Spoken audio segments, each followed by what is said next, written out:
Huwag mong ipilit ang sarili mo sa isang taong hindi na pala interesado sa'yo. Alagaan mo rin ang sarili mo, idol. Ipakita mong kaya mo rin kahit wala siya.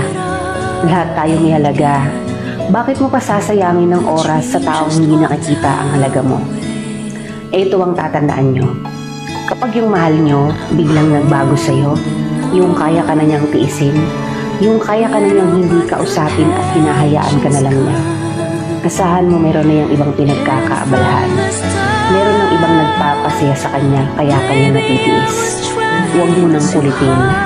Dahil kung totoong mahal ka niyan, kahit gaano pa siya kabisi, hindi ka na kayang tiisin. Real talk lang yan. Magising ka sa katotohanan. Bakit mo pinaglit ang matagal nating pagsasama?